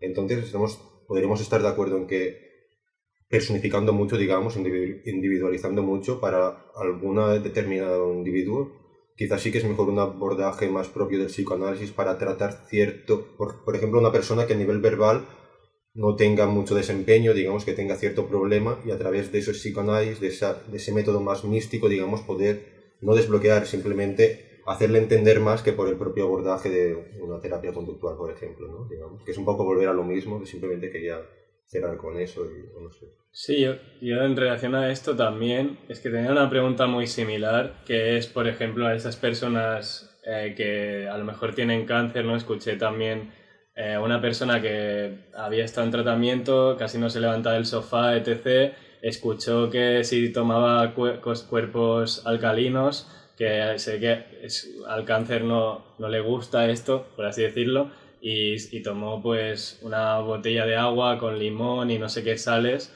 Total, que después de ver, yo lo sé porque es la madre de una amiga mía, el siguiente día, por primera vez en meses, pudo andar unos 8 kilómetros o algo así. Claro, eso no sé si era el placebo o sea, lo que ella, el tomar eso despertó en su conducta, pero no sé, y con relación a lo que decía él, quizá a veces desde una forma científica no podemos llegar a explicarlo todo, pero suceden cosas muy paliativas o curativas a través de métodos no científicos que no pueden explicarlo, pero que por aventurarse en ese tipo de terrenos llegan a despertar esas cosas, ¿no? Que de otra forma serían totalmente imprevisibles, ¿no? Por las herramientas con las que podemos contar a veces. Y bueno, supongo, sí. No sé qué es nada. No, bueno, o sea, ya sea una persona con cáncer o alguien autista, por ejemplo, a quien, por ejemplo, abordarlo desde el conductismo quizás es un poco de primeras forzado o brusco, ¿no? Y quizás desde ese otro método quizás es algo más bonito y que permite ponerse a trabajar cuanto antes. No sé, son simplemente un poco también hipótesis y demás. Antes de que respondas, si quieres, Carol, que te he visto antes que te quitabas el silenciar, creo que tienes ganas de responder. Pero si quieres, una aclaración, Sergi. ¿A qué te refieres con que desde el conductismo puede ser más brusco? Es decir, que el hecho de explicarle a la persona pues las medidas que tiene que tomar, digamos, de la manera en que se dé esa información al individuo, pues quizás desde el psicoanálisis o desde la terapia MDR es algo pues, menos intenso, pero bueno, no intenso porque también a nivel emocional se remueve mucho con eso, pero de alguna manera... Yo diría más azucarado, quizá, sí, ¿no? Sí. O sea que sí, te lo ponen más bonito al final. y quizás es más digerible, ¿no? Sí, básicamente eso. Carol. Muchas cosas. Sí. Vale, creo que empiezo por el final. Si queremos azúcar, no queremos tratamientos eficaces, no sé cómo deciros. O sea, y además es falso, porque la metodología ABA trabaja con terapia asistida con animales, en fin, un montón de cosas que creo que se desconocen, y eso es análisis de conducta al final. Pero en las facultades, desgraciadamente, se nos sigue vendiendo como personas que agarramos a los niños con autismo y entonces les forzamos porque, bueno, si se están autolesionando, los conductistas sí que cogemos a los niños y literalmente les contenemos, porque hay algunos que no pueden hacer otra cosa, ¿no? Entonces, la terapia de conducta es tan efectiva con ellos porque realmente analizan funcionalmente cuáles son sus patrones de conducta. Si queremos algo azucarado, es otra cosa distinta, ¿no? Además, no eficaz, y en temas tan serios como el autismo es muy difícil que una terapia de esas características sirva, más que nada porque son patrones muy establecidos con una parte biológica que creo que también es evidente. Entonces hay que machacar mucho el aprendizaje y el sobreaprendizaje. A lo mejor es más aburrido porque son sesiones de muchas semanas ir a casa del niño y estar con él y ser su coterapeuta, pero es lo que funciona. Pero bueno, puedes leer de ABA, o sea, ABA, esos procedimientos y que no es tan bonito, ya te digo, hay muchísimo análisis de conducta con terapia asistida con animales que precisamente son muy bonitas también, ¿no? Y ya no sé qué más preguntas hacéis de psicoanálisis. Ah, sí, que si el psicoanálisis puede ser efectivo para algún tipo de... Vale, esa me encantaba, que esa es la que quería responder. Bueno, psicoanálisis o otras cosas como esto de tienes cáncer, pues te dicen, tal cosa puede funcionar, algo como, yo qué sé, homeoterapia, historias de este tipo que al final pueden desbloquear un resultado imprevisible que sea provechoso para la persona, pero que no haya podido ser encontrado de otra forma porque, no sé, no contamos con todos los puzzles de cómo funciona la persona y de qué cosas pueden llevarla a tener una reacción positiva. Claro, si hay alguien que no quiere cambiar y quiere todo el rato quejarse y que le digan lo compleja que es por dentro, es carne de psicoanalista. ¿De acuerdo? O sea, si tienes una persona que te dice, ay, es que soy muy complejo, ahora te voy a explicar por qué no, porque fíjate en mi vida, no es que tú no me entiendes, porque yo en el fondo lo quiero hacer, y cuando le vas a dar una pauta te dice, no, es que no estoy preparado porque hay otra cosa que te quiero contar. Eso es, o bien ha ido al psicoanalista o la persona se ha comportado así, y hay personas que tienen un perfil muy, muy, muy compatible, que harían match con un psicoanalista, porque es una persona que escucha y que hace así y que te dice, ¿y cómo lo ve usted?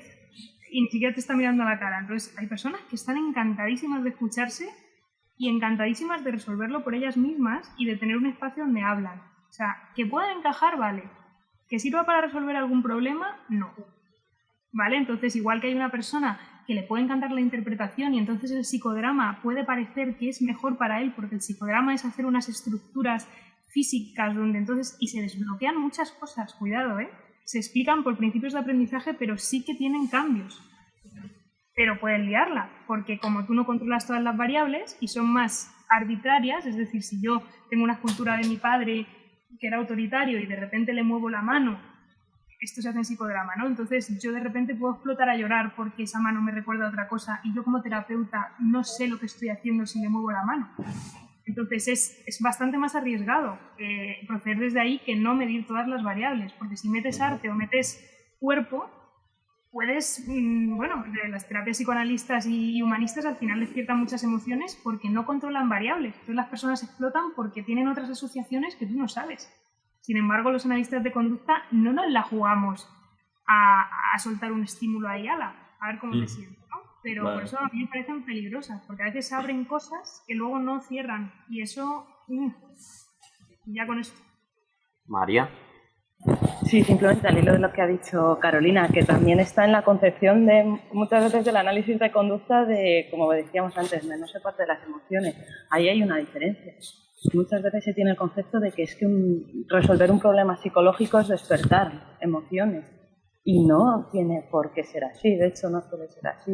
El objetivo es dirigir estas emociones, y es lo que desde muchos otros modelos no se tiene en cuenta. El despertar, vale, como por ejemplo el humanismo, ¿no?, que trata mucho en este aspecto. no es despertar ciertas emociones, trabajar ciertas emociones en terapia, sino trabajarlas realmente, de dirigirlas, de saber y decidir, digamos, qué emociones se van a poner en marcha, hacia dónde se van a dirigir y sobre todo por qué. Marc, si quieres intervenir con alguna pregunta, que llevas un rato ya más ausente. ¿Alguna nueva o continuando? Sí. Bueno, vale. como tú quieras. No, es que tenía algunas un poco más de... Vamos a ver. Una de las que tenía como mucha curiosidad, como iniciado ahora mismo en la psicología a nivel de que me supongo a muchas escuelas, ¿no? Muchos profesores, cada uno tienen te ofrecen un poco su visión. Y mi pregunta sería si el conductismo por sí mismo es totalmente suficiente para hacer una terapia psicológica sin ayuda de otra perspectiva terapéutica. O sea, sé que me diráis que sí, pero yo soy más yo me he expuesto más a terapeutas o a profesores que tiran más del humanismo, terapias más integradoras, ¿no? Que hacen una especie de amalgama de todo, ¿no? Y me preguntaría eso, tipo, ¿cómo veis ese rifirrafe, ¿no? Entre las dos posibles visiones en este sentido? ¿Quién queréis, chicas? ¿Alguna? Venga, Tamara, dale. Llegó el eclecticismo. A ver, pues, bueno, el conductismo no deja de ser la filosofía, ¿no? Y yo creo que a veces, que creo que ya lo han comentado tanto María como Carol, ¿no? De que se cree como que no es suficiente porque no llega, sobre todo al plano emocional, ¿no? Hay muchas personas que dicen, claro, es que y tú, pues todo el tema emocional, ¿cómo lo trabajas y tal? Pues bueno, a ver, las emociones no dejan de ser también conducta, ¿no? Ahí las puedes trabajar y en el momento en el que tú estás mezclando un montón de cosas, tú no tienes, o sea, no estás trabajando sobre un modelo y no hay evidencia, o sea, en la mayoría de casos no se ha medido el qué ocurre si yo hago una sesión, bueno, va a ser un poquito humanista, la siguiente voy a meter un poquito de Gestalt, la siguiente, pues no sé, vamos a ver el inconsciente y al final tú no sabes qué estás haciendo. Sí que es verdad que, bueno, tema de procesos, yo es que siempre es como Carol, ¿no? Procesos. Sí que se pueden compartir procesos de lo que se está haciendo desde una terapia y desde otra. Pero en el momento en el que no lo sabes, tú estás dirigiendo una terapia y tú vas sin timón. Entonces, tú ahí ¿cómo mides ese cambio terapéutico? ¿Qué técnicas, o sea, qué estás haciendo, no? Tú a lo mejor, pues el típico ejemplo, ¿no? Que siempre se pone, ¿no? De la Gestalt, de la silla caliente y tal. ¿Realmente ahí qué estás haciendo? No sé si sabéis lo que es lo de la silla caliente. Que yo a veces...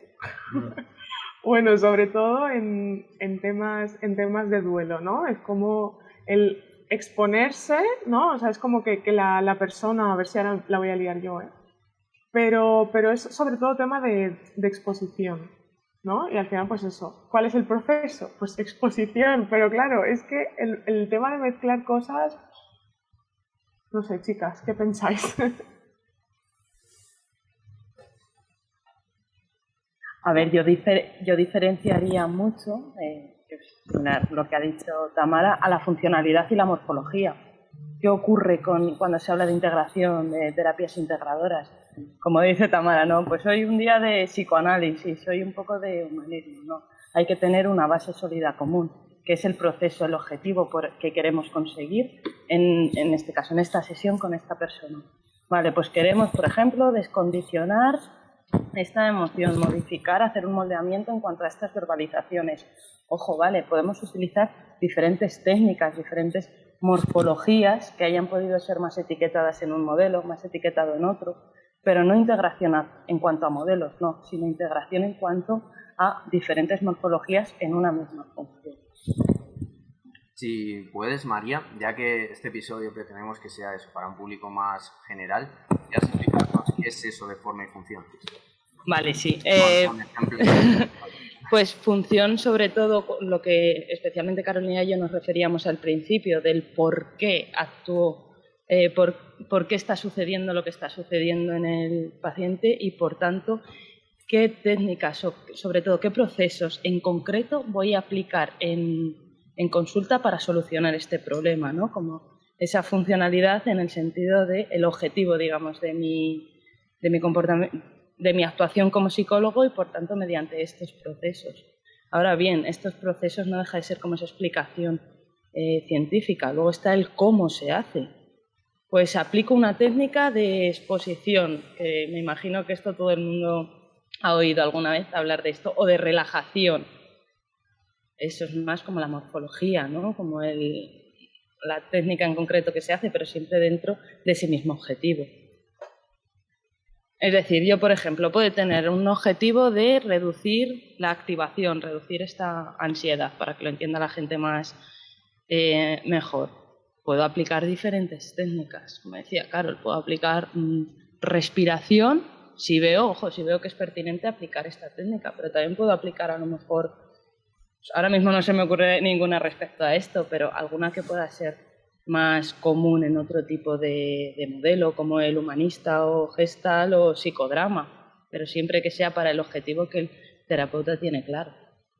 De todas formas, a mí me gustaría añadir, con todo lo que han dicho mis compañeras, que a mí me gustaría que se nos observase a los analistas de conducta, porque creo que todavía tenemos la fama de somos meros técnicos, como si eso fuera algo malo, como si el Pepe, el de tu barrio, te arregla el coche y hasta luego, hasta la semana que viene, de verdad. Entonces, a mí me gustaría que vierais que tenemos una calidez, una empatía, como se le puede llamar coloquialmente, voy a usar términos no técnicos, un recoger, que son esas cosas que también nos explican desde otros modelos, y puede ser que al principio de los tiempos de la psicología otras orientaciones le dieran más importancia al tono, al recoger, al dar tiempo, que eso ahora la tercera generación ha vuelto a retomarlo, pero es que los analistas de conducta no somos ciegos a que eso ayuda. De hecho, la práctica clínica te va moldeando, te va cambiando a ti como terapeuta y hace que tú vayas viendo cómo aplicar los silencios, cómo dejar o cómo sostener una emoción, que odio este término, o sea, ¿qué es sostener una emoción? Dejar que salga, ¿qué significa? Que la persona la experimente. Tú para eso tienes que pinchar, o sea, quiero decir que al final hacemos lo mismo, podemos hacer lo mismo, pero con mucha más eficacia porque sabemos qué estamos haciendo. Es decir, si yo le digo a alguien con esta calidez, tuvo que ser muy difícil, ¿verdad? Pues estoy haciendo más que un psicoanalista, porque un psicoanalista es...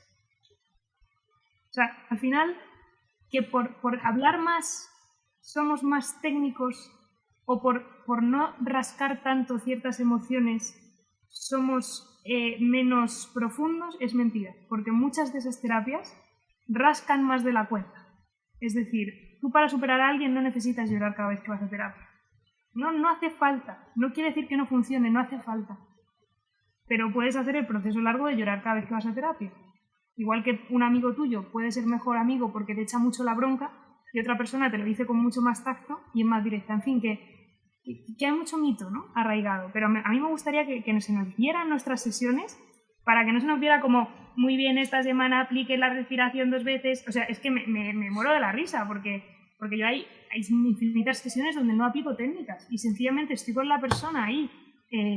¡Wow! Y esto, madre mía, y venga, ¿y qué te parece a ti? Que eso lo hace un psicoanalista, pero también lo hace un analista de conducta. O sea que, cuidado, la morfología sería hacer lo mismo que un psicoanalista y decir, ¡wow! Ha tenido que ser muy difícil. Pero un analista de conducta sabe qué función tiene el ha tenido que ser muy difícil, y un psicoanalista es como, bueno, pues esta frase pues queda perfecta aquí, ¿no? Porque la persona llora, entonces yo muestro empatía. Pero es como a veces no hay que mostrar empatía, porque la persona puede estar manipulando y siempre llora para que su terapeuta, por ejemplo, si una persona intenta manipular a todo su entorno y siempre llora, el llanto sería entonces operante, es decir, que cuando tú le vas a decir algo, la persona se te echa a llorar. Si tú eres un buen analista de conducta, tienes que ignorar el llanto. Y eso te hace mejor terapeuta que sostener la emoción de las narices. Entonces, si tú sabes que esa persona tiende a usar el llanto para manipular, puede ser muy frío, pero en ese momento tienes que seguir con lo que estás haciendo, por ejemplo. Y eso es uno de los motivos por los que se me llama frío. Pero ayudamos más a la persona al final. Y yo creo que con estos ejemplos a lo mejor ha quedado un poquito más claro, porque estoy muy harto de que seamos los robots de la psicología. Es falso. Sí, que además, también con respecto a lo que comentaban antes Jordi, Sergi, creo. También incluso con esas personas más místicas se puede jugar con ese moldeamiento verbal y adaptarse a ese lenguaje y jugar con ese misticismo e ir cambiando, modificando conductas y funciones, ¿verdad? No sé si tenemos alguna pregunta por el chat, Luis. Sí, planteo una pregunta anonymate, que creo que puede encajar también un poco con lo que se está tratando. Y pregunta, ¿no creéis que en redes sociales hay mucha dicotomía sobre psicología y que eso puede afectar a las personas que no saben sobre psicología con la decisión de a quién acudir? Y yo añado también, si quieren, ¿qué papel tendríamos nosotras como profesionales o colegio oficial de psicólogos o, bueno, hasta donde quieran ustedes mojarse también? Si quieres, Tamara. Vale, a ver, no sé si he entendido bien, pero supongo que se refiere como a dicotomías en cuanto a corrientes en la psicología, ¿no? Yo entiendo que sí, si quiere aclarar en el chat, pero yo entiendo que sí, que es como esta disputa entre diferentes enfoques, escuelas... Tiene Twitter, esta persona tiene Twitter. Vale, pues yo, o sea, el tipo de divulgación que yo hago, o sea, la primera frase que yo pongo en mi Instagram, ¿no? De psicología para gente corriente. Entonces, mi divulgación va muy dirigida a personas que no son psicólogas, que no son estudiantes de psicología, que no son profesionales, y pues eso, mi vecina la Paqui, ¿no? Pues eso. Entonces, a mi vecina la Paqui le interesa que generemos el debate número 2560 de cognitivismo-conductismo. Pues probablemente no, ¿vale? O sea, sí que creo que está muy bien y que es necesario el que demos espacio a la psicología basada en la evidencia, que la gente tenga nociones de esto, ¿no? Al igual que a mí se me puede ocurrir decir, ostras, es que tengo una contractura, ¿no?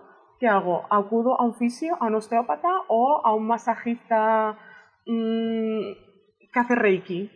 ¿No? Pues ese tipo de información yo creo que sí que es útil, pero yo sí que creo que hay muchas veces que entre la endogamia que tenemos nosotros sí que creamos como estos debates cíclicos que entre nosotros probablemente son necesarios, pero sí que creo que a veces la gente acaba un poco confundida o en el momento en el que empezamos a criticar demasiado a otros profesionales, sí que puede generar un poco ahí de controversia, ¿no? O que la persona diga, ostras, es que yo quería ir al psicólogo, pero la verdad es que no me aclaro, ¿no?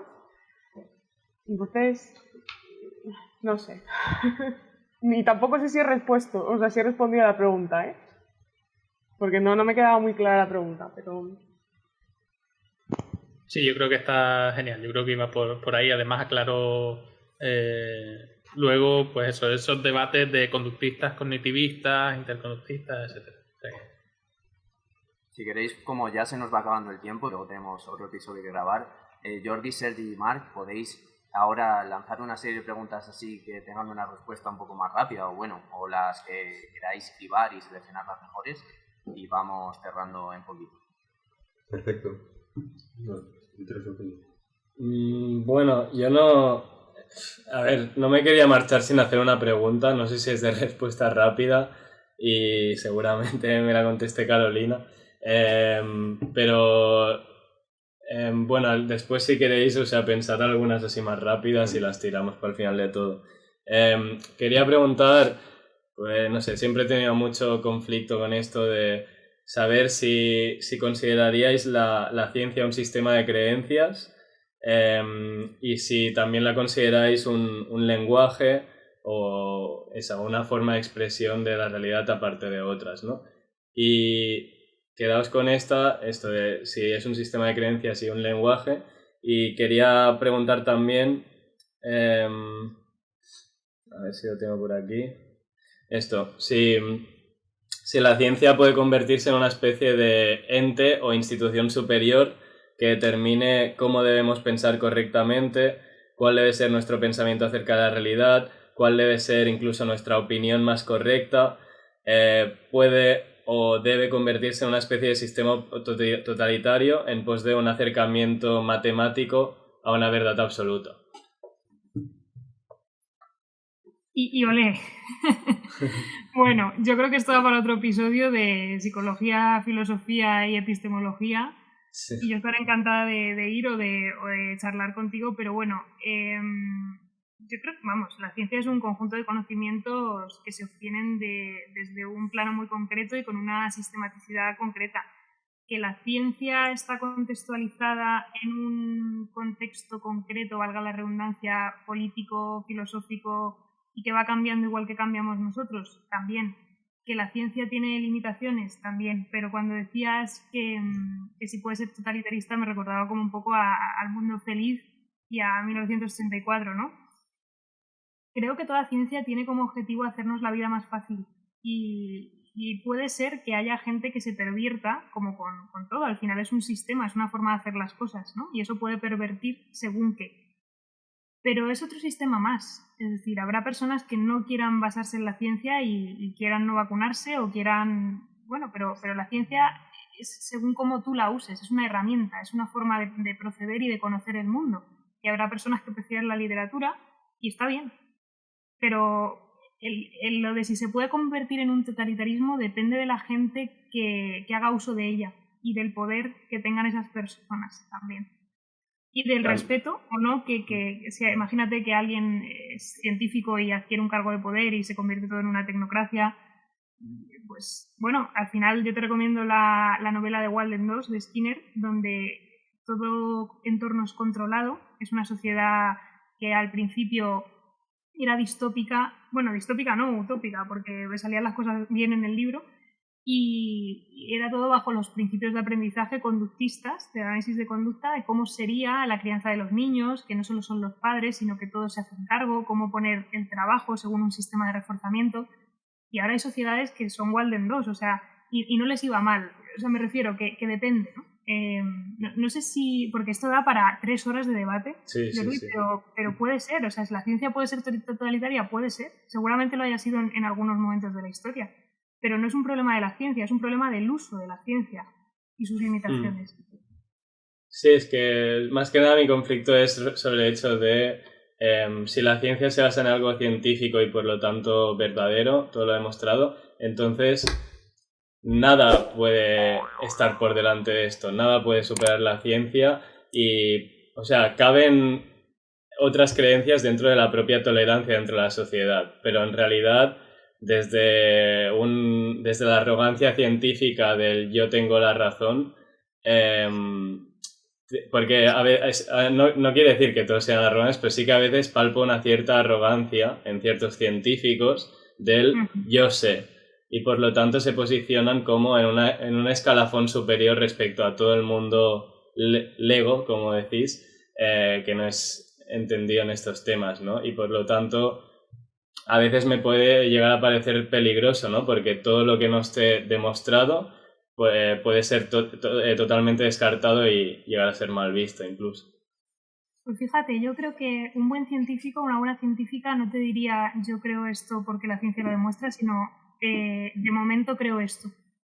Y por lo menos yo tengo un grupo, bueno, no que lo tengo, ojalá, yo participo en un grupo de investigación, pero siempre presumo, ¿no? De que yo en el grupo que tengo, pero no es de María Jesús y de todos, ¿no? Pero no hay posturas firmes y, o sea, al revés, hay un porqué y entonces la persona te contesta, ¿nunca has pensado que, o sea, al final lo que queda por descubrir siempre es una duda? Lo que pasa es que hay ciertos axiomas, monismo, determinismo, que por dentro del conductismo no nos preguntamos porque partimos de ciertas premisas, ¿no? Y eso a lo mejor te puede parecer un poco, bueno, pues no sé, arrogante, porque puede ser que te lo parezca, pero nosotros ya no nos detenemos en eso, sino que vamos a lo que desde nuestras premisas nos falta por saber. Pero afortunadamente la mayoría de científicos que yo conozco desde el análisis de conducta dicen bastante no lo sé, pero quizá porque saben más que las personas que se creen científicos y yo qué sé, pues tienen 23 años, que es plausible, pero a lo mejor te queda por leer un poquito y decir, pues no lo sé. En fin, que te entiendo, pero no te comparto al 100% porque hay científicos que no muestran esa arrogancia, de verdad. María. De hecho, simplemente, si te metes dentro del análisis de conducta, se puede comprobar cómo nunca se habla de esto es así 100%, sino que siempre se está hablando de hipótesis. Nosotros, por ejemplo, ya desde la parte más aplicada, siempre que hacemos un análisis de conducta no decimos esto es así 100%, no decimos estas son estas hipótesis. Siempre está ese espacio como de la duda, ¿no? Como dice Carolina, el no lo sé, esto de momento está siendo así, pero no de una verdad absoluta. Creo que esa verdad absoluta que comentas, Jordi, creo que es más un problema que puedan tener algunos científicos de ellos ser arrogantes, no que la ciencia sea arrogante. Sí, y a nuestros clientes, de hecho, cuando tú haces tu análisis funcional, que es, como decía María, un conjunto de hipótesis, se les explica así. Se les dice, oye, mira, yo con todo lo que he observado, con todos estos datos, estas son mis hipótesis funcionales que se van a falsar a medida que el tratamiento pase. Si en algo yo me he equivocado, voy a cambiar mi análisis funcional. De hecho, los mejores análisis funcionales son cuando la persona casi no los necesita, porque son, calcaos. Tú conoces a la persona a medida que mejora. Y al revés, cuando tiene una caída, también se puede analizar funcionalmente por qué ha caído. ¿Qué discriminativos? ¿Ante qué cosas ha recaído? Pues esto no lo sabía cuando yo le devolví la explicación, pero me lo voy a apuntar y lo voy a cambiar para prevenir en el futuro. Entonces siempre vas aprendiendo con la persona y hasta que no lo tienes claro siempre va a ser una hipótesis. Y esa hipótesis va cambiando porque la persona cambia, entonces ya nunca es el análisis funcional tan puro porque la semana siguiente ya ha cambiado, o sea, es una complejidad maravillosa que los que dicen que no estamos en una disciplina compleja, yo ya me cabreo. Así que cuando queráis, yo os ayudo a entender esto porque es apasionante. Al final es tan apasionante como cada individuo es. O sea, al final en análisis funcional no hay dos análisis funcionales iguales, no hay dos introvertidos iguales y nada, pues que parece más simple de lo que realmente es, efectivamente. Puede parecerlo. ¿Alguna pregunta para ir ultimando? Sergi, ¿tienes alguna cosilla por ahí? Bueno, no sé si será cambiar un poco el tema. Pero, sí, ya podemos zanjar ya sí. el resto. No, sería preguntar, por ejemplo, el tema de los sueños, ¿no? Que siempre me lo he cuestionado. Digamos, si serían los sueños aptos, digamos, para tener cierto fundamento científico para poder contemplarse en un análisis funcional, por ejemplo. No sé qué opináis al respecto. Tampoco aprofundir muchísimo, simplemente una opinión. ¿Qué hay de los sueños? ¿No? Buen melón también que se abre aquí. Por eso me da miedo. María, ahora Carolina, y si no tenéis respuesta para esto, no os apetece, se puede pasar a otra pregunta también, no hay ningún problema. A ver, yo mucho de este tema no puedo hablar, o sea, tengo cierta formación en psicoanálisis, pero obviamente, hasta donde yo sé, los sueños, o sea, lo del significado de los sueños, esto el típico libro, ¿no? Si tú estás soñando con un toro, esto significa que tú tienes miedo a la muerte. No se me la acabo de inventar, claro, o sea, si volvemos, chicas, corregidme, ¿no? Pero si hablamos de funcionalidad, ¿no? O sea, yo creo que quizás sí que, o sea, al final lo que tú sueñas puede tener una relación con tu vida, ¿no? Eso está claro, ¿no? Al final tú estás soñando cosas y pues a veces lo sueñas o cosas que tienes pendientes de resolver, cosas que te dan miedo, ¿no? Como cosas que son salientes en tu vida, generalmente. Luego hay sueños de estos random que igual sí que podríamos ir ahí a un psicoanalista por curiosidad, pero vaya, o sea, yo no utilizaría los sueños en terapia, no guiaría una terapia por los sueños, no preguntaría a mi clienta, oye, ¿qué soñaste anoche? ¿No? O hazme un autorregistro de sueños. No. No sé si Carol o María tienen como información así desde el análisis de conducta con los sueños, pero yo sé poquito de esto. Bueno, se barajan ciertas hipótesis y las más fundamentadas que, bueno, hasta donde yo sé, tienen que ver con el procesamiento de ciertas partes de la realidad que, ¿no? Para encajarlas, ¿no? Por poner términos no técnicos, y también algunas funciones de preparación. Por ejemplo, si tienes un viaje, lo normal es que estés más excitado y que pienses que te vas a ir de viaje, o si crees que te tienes que levantar muy pronto, lo normal es que sueñes con que la alarma digo lo normal porque es lo más extendido, ¿no? Como que tu sistema citatorio está más, pero bueno, yo no tengo ni idea de neurociencia ni quiero, pero se barajan esas dos, que por un lado es para asentar ciertas cosas y por otro lado sería función preparatoria para afrontar otras futuras. Y en relación con lo que comentaba Marc, que no sé si era su experiencia personal, sería muy interesante analizar por qué justo después de la sesión de MDR él soñó con algo, pero yo creo que eso es puro condicionamiento clásico, es decir, si hacía mucho tiempo que no se estaba poniendo en marcha la presentación de una estimulación que podría ser muy aversiva, y aquí me estoy poniendo súper técnica, pero os aguantáis que llevo traduciendo todo al lenguaje coloquial casi 2 horas, es altamente probable que por esa privación Marc soñase eso. Entonces, no lo sé, porque el tema de los sueños, la verdad que como hay variables biológicas, ni idea, pero no es casual tampoco desde el análisis de conducta, pero claro, si ellos te van a decir que es que has desbloqueado un trauma, pues ¿qué decimos nosotros? Pues que creemos que no, pero también se podría explicar desde el condicionamiento clásico. Yo simplemente, para un poco terminar lo que ha dicho Carol, habría también que preguntarse por qué es el psicoanálisis precisamente el que más habla de esto de los sueños. Y es que está claro que todos hemos pasado por eso, creo que como prácticamente todos hemos tenido esos primeros años de psicología, en lo que es muy atractivo. Ojalá existiese ese manual que si yo sueño esto, significa esto, pero la realidad es que no es así. Y la mayor hipótesis, digamos, científica, funcional que pueda haber es esa representación de la realidad. Tanto si yo llevo una temporada muy preocupada por este tema, es más fácil que por condicionamiento clásico se den ese tipo de procesamiento de forma inconsciente, es decir, durmiendo. Nuestro cerebro, claro que está continuamente en acción, pero no deja de ser un procesamiento clásico en el que se eliciten ciertas respuestas o se den ciertos estímulos. O, por ejemplo, igual que Carol, ¿no? Si me tengo que preparar para un viaje, igualmente, ¿no? Que se den todos esos procesos como simplemente una representación de mi día a día. Eso también puede explicar por qué Marc, después de esa sesión en la que pudo haber una privación, aumentase como... más que aumentase esa frecuencia, pues esto, se diese este condicionamiento clásico durante los sueños. Los sueños no deja de ser pensamiento. ¿Qué ocurre? Que en el día a día estamos continuamente pensando, pero podemos dirigir este pensamiento. Pero al final es el mismo proceso, este condicionamiento clásico y esta elicitación de respuestas, estímulos que se dan. Yo te digo, los sueños esos fueron, porque me pasó en 3 veces, en 3 sesiones distintas, y fueron una locura, rollo de pensar.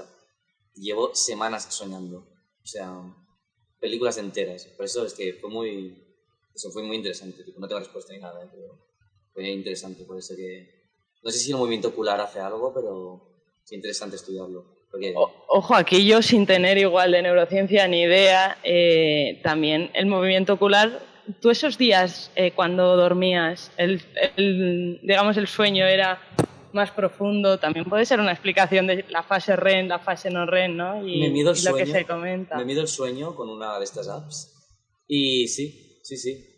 Creo que estaba en la fase REM, que es el Rapid Eye Movement. Quizá era eso, pero sí, creo que dormía bastante bien en ese sentido. O sea, ojo, esto como lanzar hipótesis sin tener de nuevo absolutamente ni idea de neuro. Bueno, pero tiene sentido, sí, a primera... Sí. Pues si queréis, una última pregunta y ya sí que sí cerramos. Están ya calentando que salen el resto de invitados al programa. No, yo tengo una muy sencilla. Y es para gente que me ha preguntado ahora, ostras, para escoger psicólogo y tal, ¿no? Porque entre mi edad que me preguntan. Y una cosa menos por experiencia y que tampoco, y no me gusta esta dicotomía, pues, si creéis que, no sé si el conductismo lo soluciona, pero lo que noto mucho es que en la terapia psicológica la personalidad del paciente como el terapeuta influencian muchísimo, por así decirlo, el posible éxito que pueda tener la terapia. Cuando, por ejemplo, cuando un médico, y me rompo la pierna, y aunque puedas tener cierta afinidad con el médico, porque hay algunos que quieras mejor y otros, la solución va a ser la misma, por así decirlo. Entonces, no me gusta mucho que sea así, pues yo siempre recomiendo a mis amigos, mira, intenta al menos que notes esa comprensión o esa cierta afinidad que un lenguaje común, así sin estar informado. Pero no sé qué pensáis vosotros, porque a mí, desde un punto de vista científico, no me gusta que sea así, porque le da un rasgo de subjetividad y tal que no veo que sea bueno. Bueno, hay toda una línea de investigación al respecto de eso, Marc, de terapeutas eficaces, de super shrink, le llaman, como el terapeuta más eficaz, y un montón de estudios que miden variables como la personalidad, la empatía, hay un montón de constructos que no tienen mucho sentido. De hecho, Gladys del equipo Acoveo está, bueno, yo y ella estamos trabajando mucho en eso, y en una revisión sistemática lo que se puede ver es que en esos estudios tampoco predicen exactamente si hay alguna variable concreta al terapeuta que bla, bla, bla. Pero es verdad que la experiencia a nivel usuario puede ser que yo encajo más con uno, con otro. O sea, puede ser, porque además desde el conductismo no se soluciona, se soluciona desde el análisis conductual aplicado. El conductismo es la filosofía de la ciencia, ¿no? Pero puede ser que tú seas un excelente realizador de análisis funcionales y en primero de carrera no tuvieras ninguna conducta categorizada como empatía. Entonces podrías ser muy buen analista de conducta, pero no muy buen psicólogo, ¿no? Pues, lógicamente, cuando tú vas al psicólogo tiene que ser una persona con habilidades terapéuticas. No te vale que sea conductista, ni mucho menos. Hay personas que se dedican a un montón de ramas relacionadas con el conductismo, pero que no te sostienen a una persona, no te sostienen una hora de sesión donde la persona está llorando. Entonces tiene que ser, pues mira, yo te diría que fuera analista de conducta, que tú le puedas ver hablando en algún medio, porque ahora todo, pues la mayoría de gente tiene presencia digital, que haya ciertas referencias de una persona que ya haya ido, que te pueda explicar cómo funciona, que tú sepas todo el rato qué estás haciendo en terapia. En fin, y luego también está el melón de los estilos terapéuticos. Si la personalidad es un repertorio básico de conducta, los terapeutas venimos con cierta personalidad que ajustamos a cada caso, pero también la tenemos en terapia. Entonces, ya te digo que eso es toda una línea de investigación, Marc, que yo os puedo pasar a distintos autores que se dedican a estudiarlo, pero bueno, están en ello, están viendo a ver qué ocurre, pero no hay mucho todavía concreto que diga, bueno, pues es que los terapeutas con esta personalidad de este origen funcionan mejor con independencia del modelo. Eso todavía no, pero se está estudiando, o sea que es una cosa guay. Pues dicho esto, ya sí que vamos a ir cerrando. Os agradecemos un montón a Tamara, María, Carolina, Marc, Sergi, Jordi, que hayáis compartido un ratito con Luis y conmigo.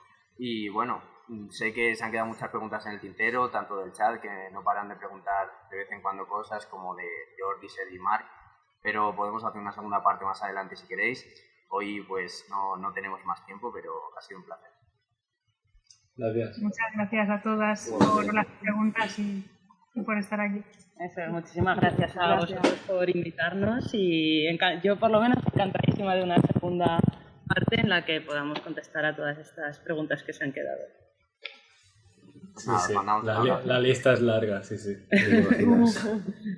Pero bueno, muchas gracias, Todo muy interesante y hemos salido aquí un poco más, bueno, al menos yo un poco más adepto del conductismo. Un poco más extrovertidos. A ver si la personalidad no es tan estable. A ver si ese moldeamiento verbal ha servido para modificar cómo habéis conseguido 3 adeptos más. Yo tenía a los conductistas muy cruzados, porque yo mi referente mayor es Carl Jung, Rogers y Rollo May, me refiero, ya podéis ver mi corte, por así decirlo, por ahora. Y os tenía muy cortados porque te juro que me habéis cambiado bastante las ideas y le voy a dar un mejor ojo ahora, de verdad. Sí, de verdad. Aunque sea por eso, ha merecido mucho la pena. Entonces. Para que luego digan que no cambiamos verbalmente. No comemos niños. Claro ejemplo aquí en directo, del cambio. Lo que necesites, debatimos cuando sea, que no somos enemigos. Bueno, nada. Gracias. Muchas gracias. Hasta luego, chicos. Bien.